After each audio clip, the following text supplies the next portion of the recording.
I'm your host, B. Today we have a very exciting show for you. We are discussing the Iran war. And we're 61 days in, and there isn't any new developments other than blockade is still in effect. There hasn't been a peace deal yet established. So let's jump into the latest developments.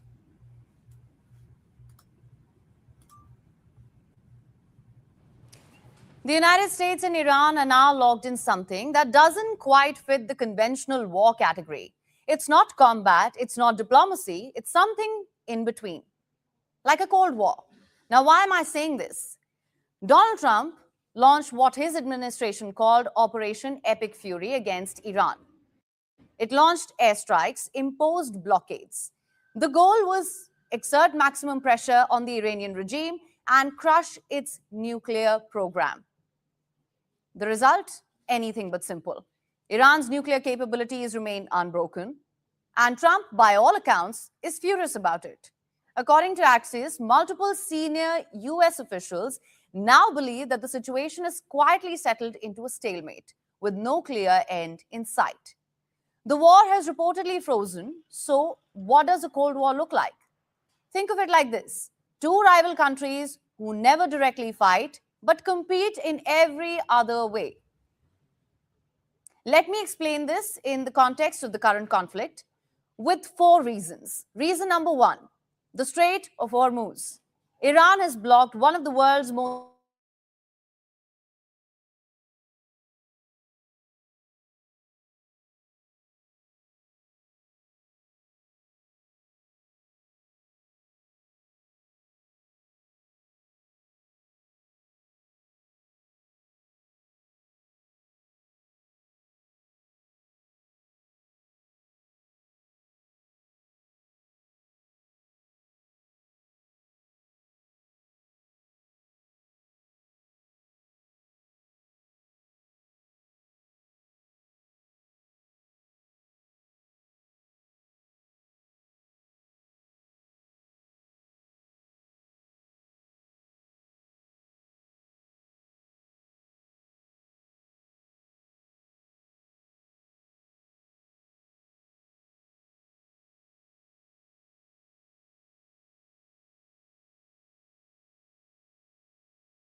mediators, including Pakistan, have tried to restart talks, but internal disagreements and lack of trust have blocked progress.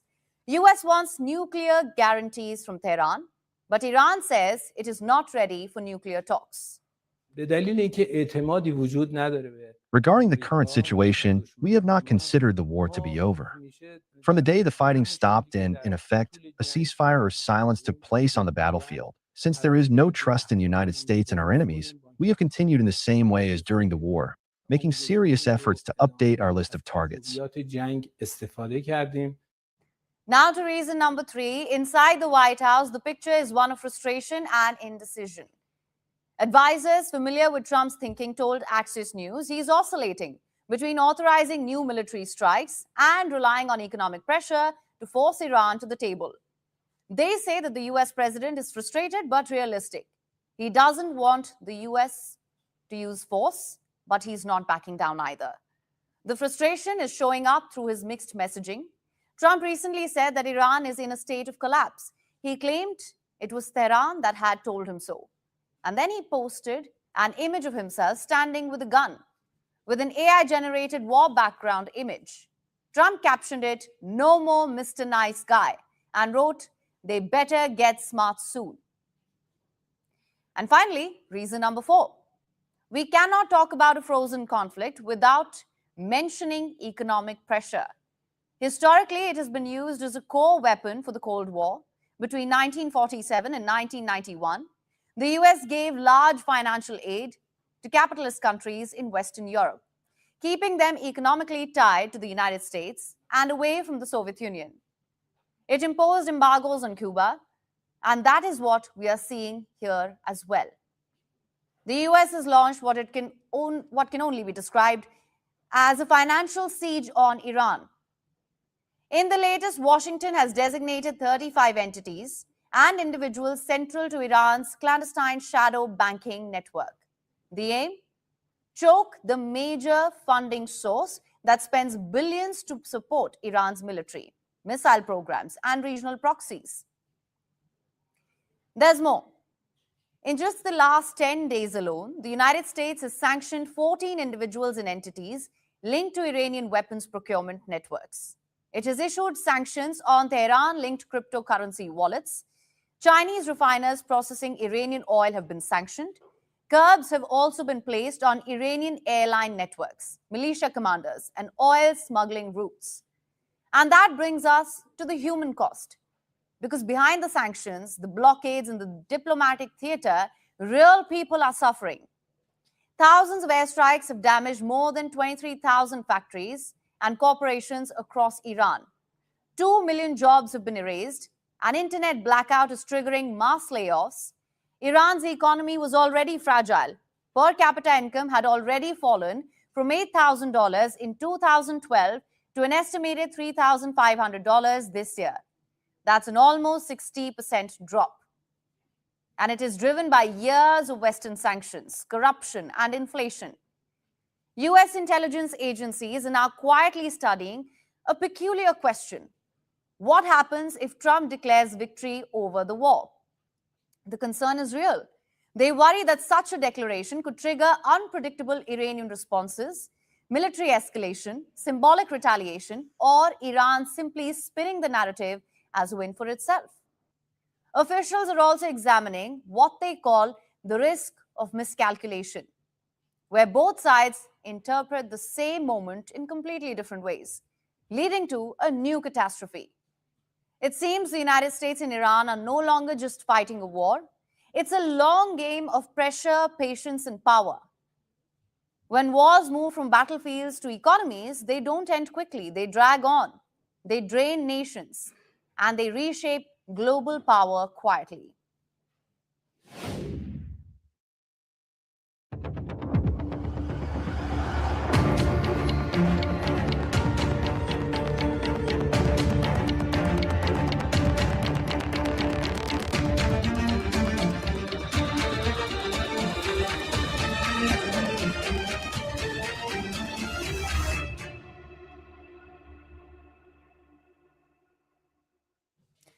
"61 days into the Iran crisis, Washington is trying to project steadiness.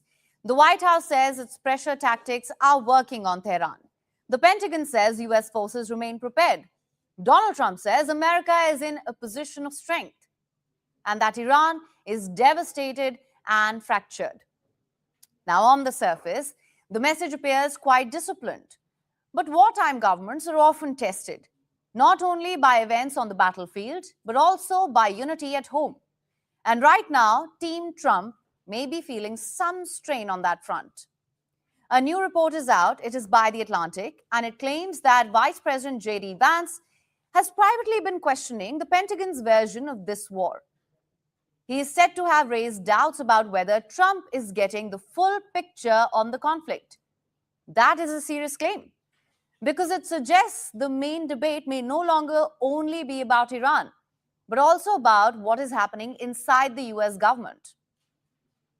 According to this report, Vance has raised questions about US missile stockpiles. It is believed he is concerned about how much has been used and how quickly it can be replaced. Let me put that into perspective for you. You see, publicly, the Pentagon has projected confidence. War Secretary Pete Hegseth has said Iran has taken heavy hits. He says US military readiness remains strong and that there is no cause for concern. No one has rebuilt that defense industrial base faster and with more purpose than President Trump in his first term. And now we're rebuilding the arsenal of freedom. Our defense industrial base is more vibrant today than it's been since World War II and growing rapidly. But the numbers tell a more complicated story. Take a look at this. The US may have used at least 45% of its precision strike missiles in this war. Around half of its THAAD interceptors may have also been used. Nearly half of its Patriot missile systems are also said to have been expended. And around 30% of its Tomahawk missile stockpile may have been used too. These are some of the most advanced systems in the US arsenal. And experts say replacing them could take 3 to 5 years. In fact, back in March, the Pentagon had reportedly sought about $200 billion in emergency funding. The money was needed to sustain the war effort. That tells you the pressure is real, which also means that the strategic calculation is now changing. Missiles used in one war cannot be used in the next one. And the United States is not preparing for Iran alone. It is also watching China in the Indo-Pacific, Russia, North Korea. Every missile used in Tehran is one less that's available elsewhere. And the timing of this report is significant. Today, Pete Hegseth faced lawmakers in Congress, that's the US Parliament. It was his first major Capitol Hill hearing since the war began. Officially, it was about the 2027 defense budget. But the real questions went far beyond spending. Lawmakers pressed him on key concerns. Take a look at this. 2 months in, I remind you, 2 months in to a conflict. Lest I remind you, and my generation understands how long we were in Iraq, how long we were in Afghanistan, how long we were in Vietnam. 2 months in on an existential fight for the safety of the American people, Iran cannot have a nuclear bomb. We are proud of this undertaking. I am proud that President Trump has had the courage to do it, and I look forward to sharing more about what our troops have accomplished. But the larger problem is the strategy that has been put before us. I looked through the Secretary's remarks, and I've heard you give speeches before about this, about how realism is our strategy. And I find that absurd, and given what we are doing. You can say a lot of things about the strategy, but calling it realistic? We started a full-scale war in the Middle East against Iran. So this is no longer only a foreign policy story. It is a domestic political test. And when a war becomes a political test, the people closest to power come under scrutiny. Look at J.D. Vance, for instance. He has long been skeptical of US interventions abroad. He has criticized America's involvement in Iraq and Afghanistan. He has often called for more focus at home. So his current position fits that pattern. At the start of this war, he was not its most visible defender. Reports suggest he had reservations about the war. Now, as the costs rise, he appears far more engaged. And publicly, he has rejected any talks of division. Obviously, we're thinking about various ins and outs, various options, what this looks like, how to accomplish our goals, what our goals should be. And I think it's important for the President of the United States to be able to have that conversation with his team without his team then running their mouth to the American media. So part of what makes our national security team so cohesive is that we all trust each other, that we all have a very free exchange of ideas. I'd like to keep that going. But politically, the stakes for Vance are obvious. He is the Vice President of the United States, and he is also seen as a possible Republican contender in 2028. If the war goes well, Vance cannot look absent. If it ends on a bad note, he cannot look fully owned by it as well. That is the balance he's trying to strike now.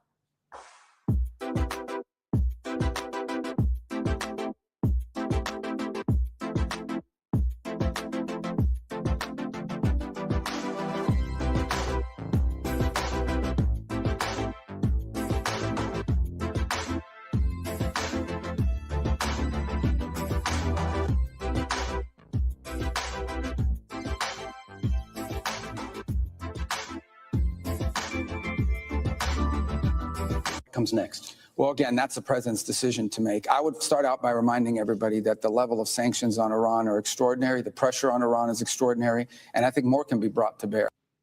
So what are we really watching here? Yes, a Cold War between the United States and Iran, but also a test of power inside Washington. The Pentagon is projecting control. Private doubts suggest the debate is far from over. And Republican hopefuls are watching their steps. The battlefield may be in the Gulf, but the political aftershocks could very well reach the 2028 presidential race.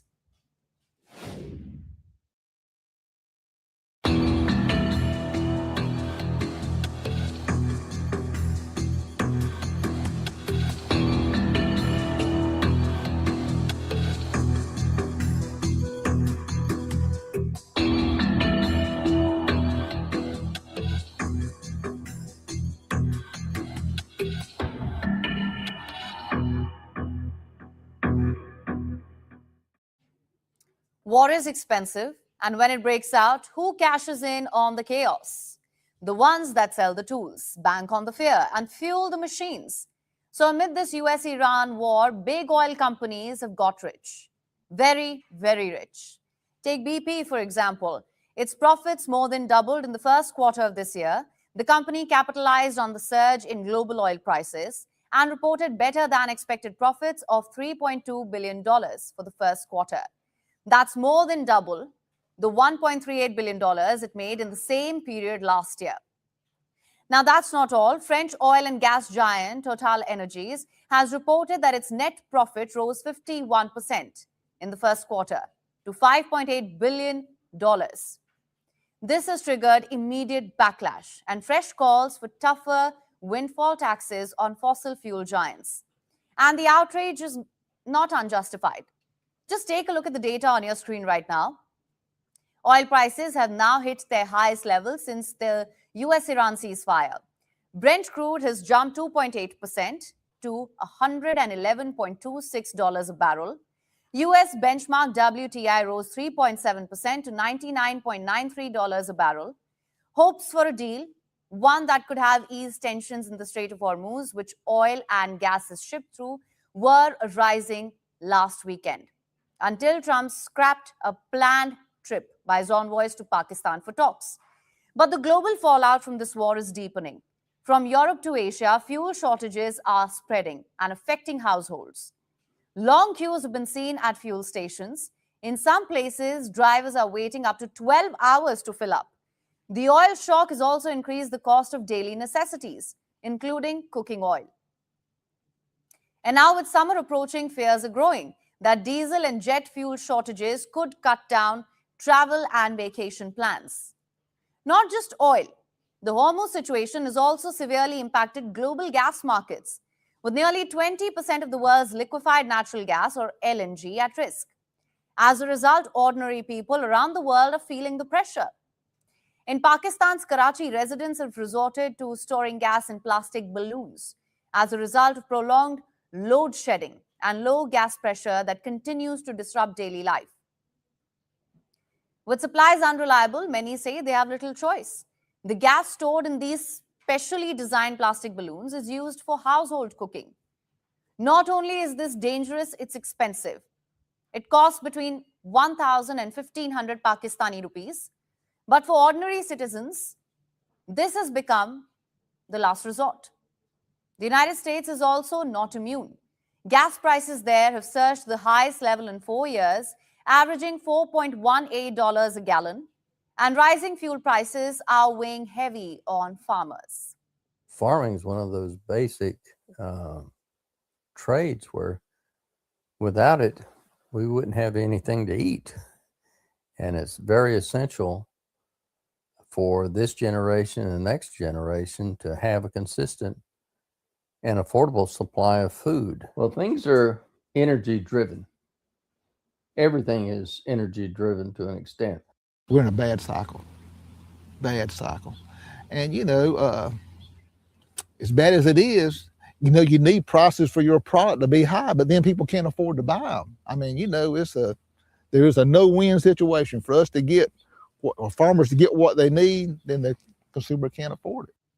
But as the world reels from energy shock, it's the developing countries that are the hardest hit.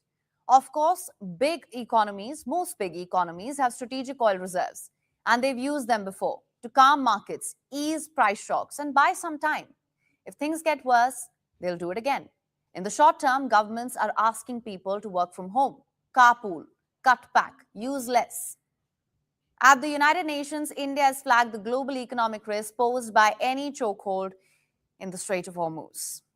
Commercial shipping through the Strait of Hormuz is of particular concern to India, given its importance to our energy and economic security. Commercial shipping must not be the target of military attacks, and such attempts are deplorable. India notes with concern that precious lives of Indian seafarers aboard ships have been lost during the course of the conflict. We underscore that the targeting of commercial shipping and endangering innocent civilian crew members or otherwise impeding the freedom of navigation and commerce in the Strait of Hormuz are unacceptable. According to analysts, the current oil and gas crunch could slap the global economy with up to $1 trillion in extra costs. $1 trillion. That means you pay more for fuel, food, and everyday life. But oil companies, they book record profits. Even if the Strait of Hormuz reopens tomorrow, the damage will not suddenly go away. Higher oil and gas prices could still cost the world around $600 billion, according to IMF-based analysis. And that number may still be too low because the real cost is bigger than oil. It will show up in inflation, in food prices, in lost jobs, and that may be the most obscene part of it all. As war makes millions poorer, big oil only gets richer.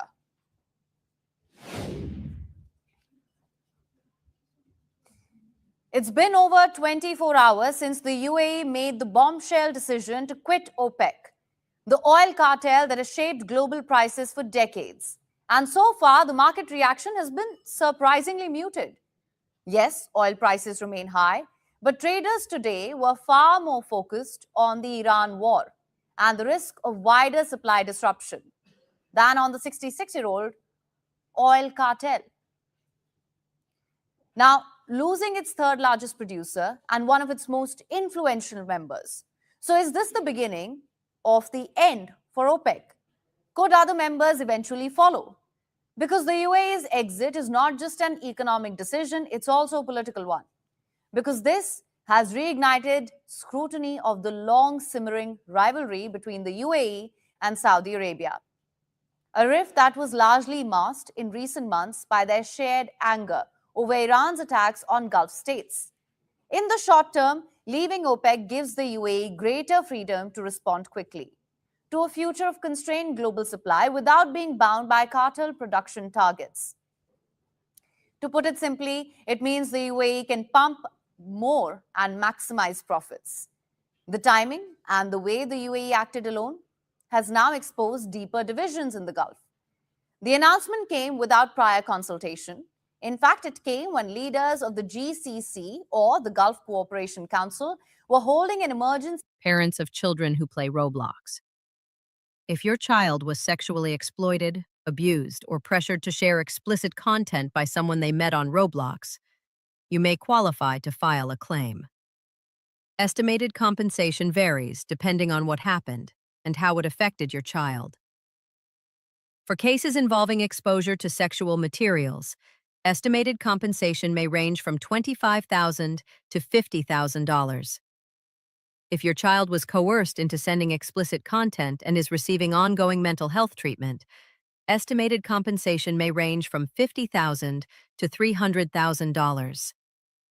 And in more serious cases, such as physical abuse, attempted rape, sexual assault, or trafficking, estimated compensation may range from $300,000 to over $1 million. Filing a claim is free, confidential, and takes just 2 to 3 minutes. It was one of the biggest collapses in decades. And overall, OPEC's influence has also been shrinking. The cartel once controlled more than half of global supply. Today, it commands less than a third. Founded in 1960, OPEC was created by oil producers seeking control over their own resources. It became a global powerhouse in 1973 when Arab members used an oil embargo to shake the world economy.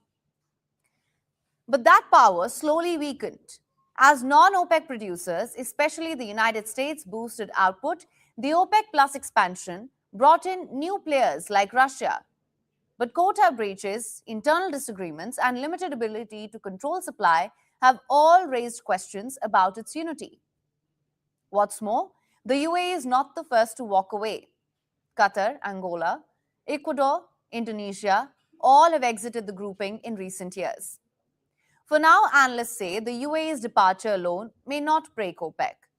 But if other oil producers decide they too can gain more freedom, more market share, and more profits outside this group, then this could become far bigger than one country's exit. Responding to these questions, Russia has pledged to stay put, and said that it hopes UAE's exit does not spell the end of OPEC+. We would, of course, like to hope so. This is a very important area of work, especially under current conditions, when energy markets are, to put it mildly, turbulent. This format makes it possible to significantly reduce such volatility in energy markets and helps to stabilize them. Russia is looking confident, but is this a shockwave that OPEC can survive? Or could the UAE's exit mark the beginning of the end for the world's most powerful oil cartel? And if Abu Dhabi can walk away, who could be next?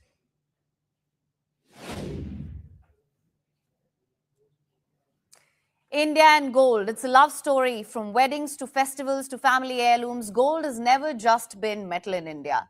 It has been an emotion. But now that relationship is changing. Because for the first time ever, Indians are buying more gold for investment than for jewelry.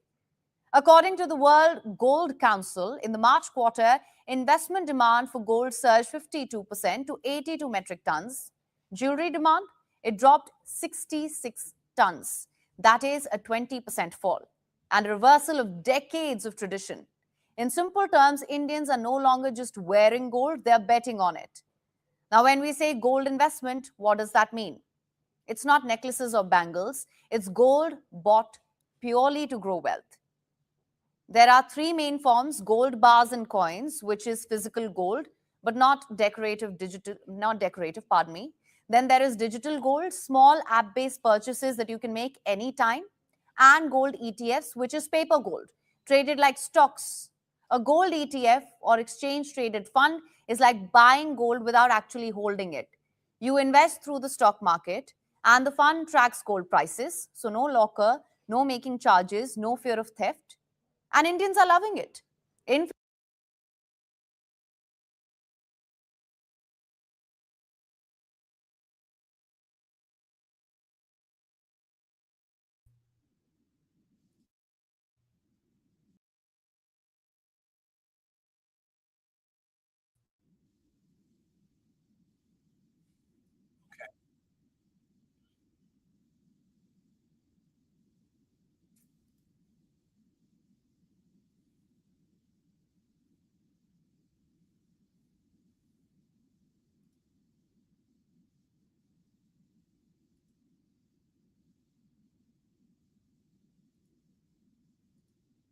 Flows into gold ETFs jumped a massive 186% this quarter. Why? Because the stock market hasn't been very exciting lately, mainly due to tensions in West Asia. Returns have been muted, volatility is high, so investors are moving to something safer, gold. And why is the shift from jewelry to investments happening?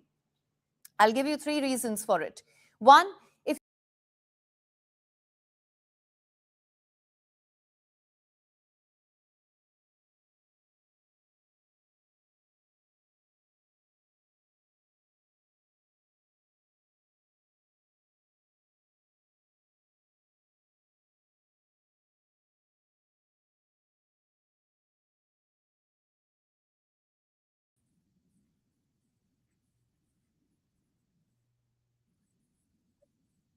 in crafting jewelry. In India, it can range from 5% to 25% of the gold's value. So think about it. You're already paying a premium for gold, and then you add another 20% just to shape it. That's a deal many are now questioning. And finally, you get higher returns for your gold investments. You see, when selling jewelry, you lose the money paid for the making charges, and deductions are often made for impurity, stone weight, or the design, causing maybe a 10 to 15% loss in value.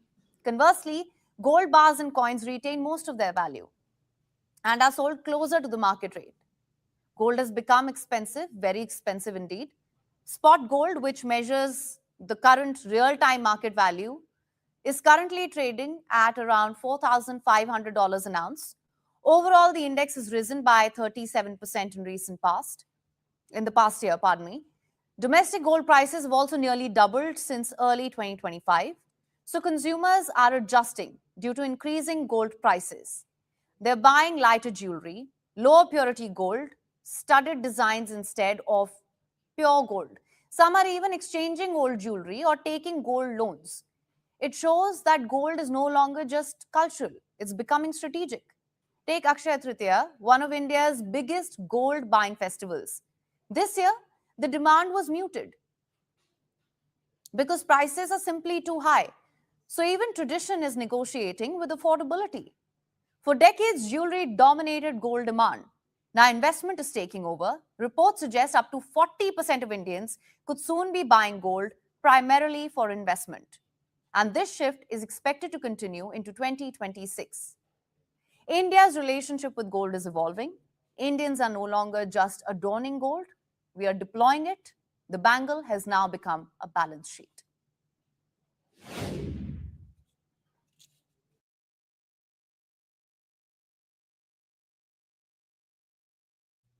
Okay, that's the latest developments so far with the Iran War. As you can see, it doesn't seem like peace is anywhere close to on the horizon. It seems like things are escalating. Trump has doubled down on this blockade, causing further constraints to Iran's economy and possibly starving them out.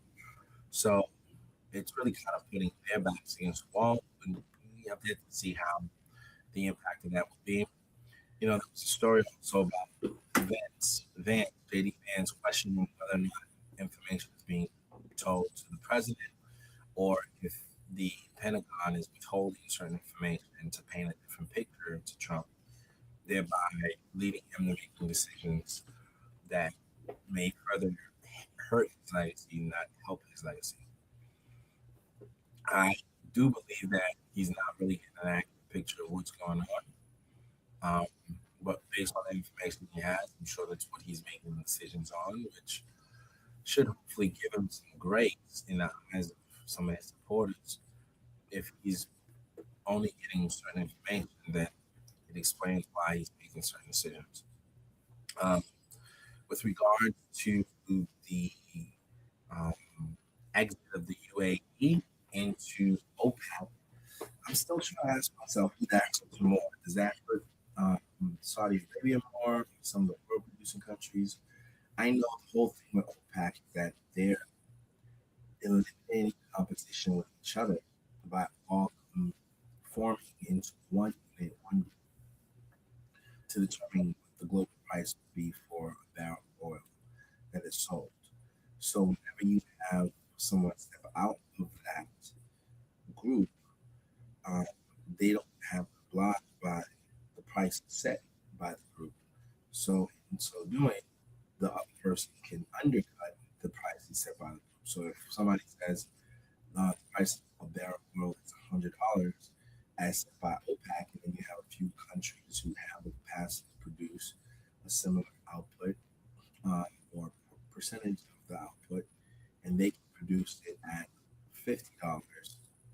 And then now they're going to drive a lot of traffic from people going to $50, and then OPEC have to adjust their prices to match what their competitors now offering. So it brings the price value down because now they got to be more competitive in terms of pricing in order to get the demand from the world.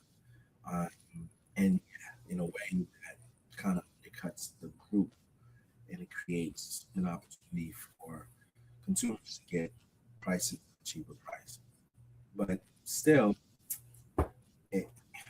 with the war and everything, transportation of the world, it still is giving a lot of uncertainty. But there's fears that this could cause a domino effect where more than one person or more than one country decides to leave out of OPEC. And when that happens, then it's more pricey. If this person's going to offer it for 100, OPEC offers it for 100, UAE offers it for 50. If another country exits OPEC and says they'll offer it for 40, now you have this competition amongst the oil producing countries, and that's where there's more strain. Now, I'm sure the UAE leaving without having a discussion with Saudi Arabia, some of the Gulf states, is going to create a little bit more of a rift between them because, you know, the way they're picking sides. But who's to say what happens with that? You know, it could potentially be something where they're not on the same accord, causing further divisions. But all in all, our prices are still relatively high for gas. So any kind of relief is something that I think all consumers are welcoming. That's sort of my take on today's show. I think you guys for joining us on the show. Once again, definitely check out First Post. They have a lot of great news on events going around the world, not just in our region, but all these things matter if you're trying to get ahead on, you know, markets, things of that nature. It's important to know what's feeding prices, spikes in prices, and increasing costs. All these things related to events taking place around the world. So to me, I believe have a, you know, reputable source that you can rely on to give real-time information is needed, which is why I've, you know, used this particular publication based in India, First Post, to kind of get the information and hopefully to share it with my viewers. But with that said, that's all that I have on this particular topic today. I thank you guys for joining me. If you're not already a subscribed member of the Intercourse Show, please like and subscribe, or, you know, use whatever platform that you're seeing this on. Please like and subscribe and stay connected to our channels. And also weigh, you know, what your thoughts on the latest show. And you know, until we speak again.